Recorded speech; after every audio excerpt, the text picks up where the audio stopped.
Salut la compagnie, on se retrouve aujourd'hui pour parler du match de Champions League entre le Maccabi Haïfa et le Paris Saint-Germain.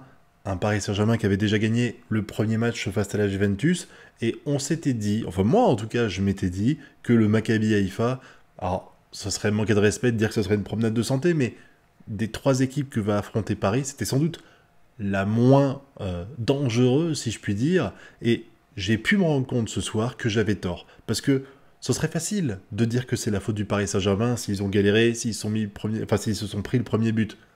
Mais il n'y a pas que ça. Les attaquants du Maccabi, waouh, j'étais surpris de voir la hargne qu'ils avaient, dans le sens positif, hein. Je suis pas en train de dire qu'ils faisaient des conneries, mais vraiment ils se sont donnés à 200%. Les mecs, ils ont fait le match de leur vie, mais encore une fois, là c'est pour reprendre le contre-pied de ce que je viens de dire, ce sera un peu facile de dire que le PSG a galéré parce que le Maccabi a fait tout ce qu'il pouvait et s'est donné à 100%. Non, il y a eu énormément de bêtises faites.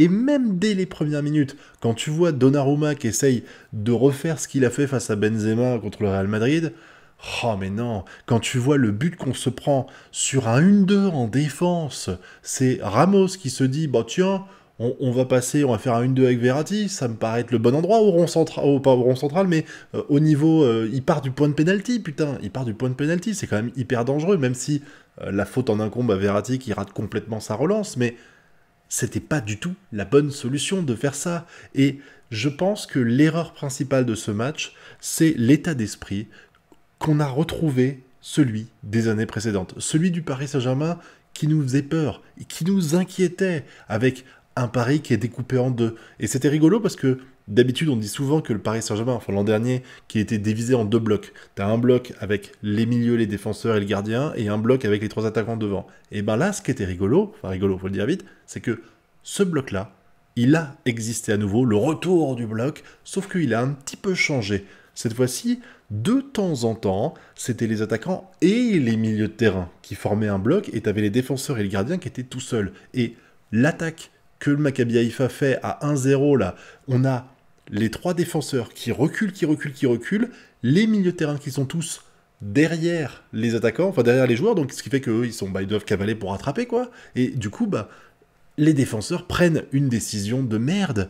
Ils reculent, mais ça, c'est pas que leur faute, c'est aussi la faute des milieux de terrain qui sont à la ramasse sur ce coup-là. Et du coup, au lieu d'aller sur le porteur du ballon en se disant, il faut quand même l'arrêter, il faut prendre un risque et l'arrêter, ils se disent, non, c'est le Maccabi Haïfa, on n'est pas inquiété, ça se voit les gars que vous n'êtes pas inquiétés, vous perdiez déjà 1-0, et tu reculais encore, et c'était hyper dangereux de faire ça. C'est vraiment une très mauvaise habitude que le Paris Saint-Germain a, c'est faire preuve de suffisance dans ce genre de match.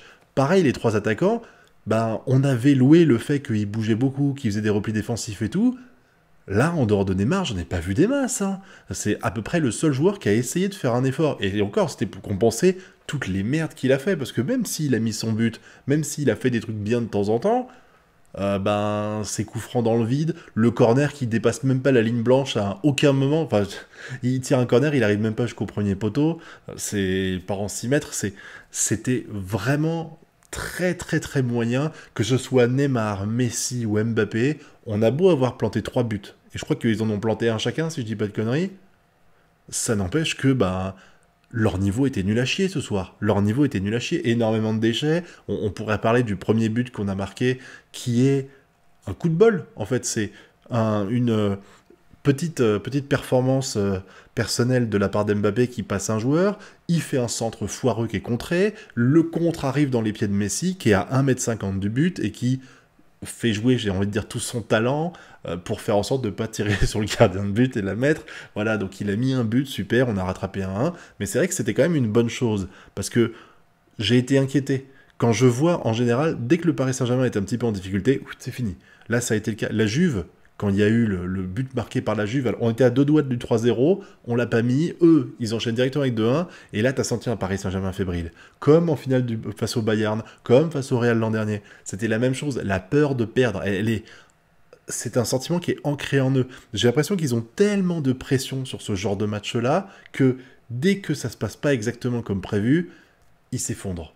Là, à 1-0, ils sont pas trop effondrés, ça va. Et c'est le point qui est un tout petit peu encourageant pour moi, c'est de voir que ils ont essayé, ils ne sont pas jetés débilement C'est ce qui a été le cas en finale face au Bayern il y a 3-4 ans. Là, ils ont...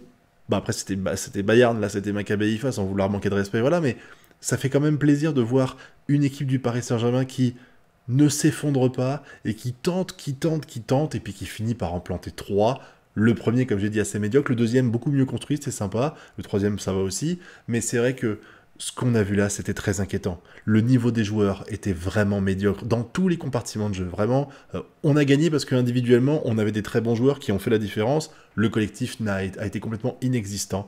Verratti, Vitinha, qui ont été tellement bons au cours des derniers matchs là, ils m'ont paru perdus. Alors, est-ce qu'ils étaient perdus parce qu'ils étaient obligés de monter pour compenser, enfin pour être avec les attaquants, parce que les attaquants restaient dans leur coin, ou est-ce que c'est juste que là, ça n'allait pas? On nous a parlé d'une pelouse qui était pas terrible, enfin qui était pas terrible, Galtier a dit qu'elle était différente des pelouses qu'ils ont eues précédemment. Je vois pas trop ce que ça veut dire, ce genre de choses, en quoi ça change le jeu, mais enfin bon, passons. Mais la défense, ça n'allait pas non plus. Ramos, le mec qui était encensé quand il était au Real Madrid, j'attends toujours de le voir à Paris. Hein. Franchement, c'est impressionnant de voir à quel point je trouve que il est fébrile. Il est pas sûr de lui. Enfin, je dis ça, mais il tente des trucs complètement fous dans sa surface. Mais bon, je trouve que il n'a pas le niveau que on me décrivait du joueur quand il jouait au Real Madrid. Je l'ai pas vu. Je regardais pas tous les matchs du Real Madrid, mais c'est vrai qu'on nous le vendait comme le patron de la défense, le big boss et tout. Là, bon, il l'est forcément pas, il vient d'arriver. Mais ça n'empêche que, il fait pas mal d'erreurs. Marquinhos en a fait aussi, bon comme j'ai dit Verratti, Vitinha aussi, mais on revient à la même question qu'on s'était posée il y a quelques temps déjà, c'est est-ce que il serait pas temps de faire quelque chose pour dégager un de nos attaquants? Parce que là, on joue avec 3 attaquants, les 3 attaquants, quand ça goupille bien et quand il y en a un qui est motivé pour redescendre, 2, faudra idéalement, c'est cool, ça se passe bien. Là, quand on a 3 qui bougent pas leur fiac et qui restent là, à un moment donné, il y a une action. Il y a un tir qui est fait par les joueurs du Maccabi Haïfa, repoussé par Donnarumma, si je dis pas de conneries, ça enchaîne un coup franc, un corner, et les 3 attaquants sont encore devant. Ils sont là à marcher, et ils sont au milieu du terrain au moment où le corner est tiré. Merde, il y en a pas un qui peut commencer à faire un peu trop, histoire de faire semblant de vouloir être replié pour pouvoir enchaîner derrière, je sais pas. C'est vraiment triste, franchement. C'est dommage de voir cet état d'esprit. On pensait que les démons du passé étaient partis, et en fait non, les démons du passé, ils sont toujours là, et ils frappent à la porte dès que tout se passe pas comme prévu. On joue contre le Maccabi Haïfa, les démons sont là, on prend un but, ça y est, ils sont de retour, ils s'installent tranquilles, ils prennent une chaise, hein, ils prennent du popcorn et ils regardent le Paris Saint-Germain qui s'effondre collectivement. Ce qu'on a vu ce soir, c'est pas un collectif du Paris Saint-Germain comme on a pu le voir face à Lille ou face à d'autres équipes. Alors espérons que je me trompe et que c'était juste par le bonjour pour le Paris Saint-Germain et pour ses joueurs. J'espère que Galtier va réussir à renverser la vapeur parce que là, clairement, c'était un match à la Pochettino.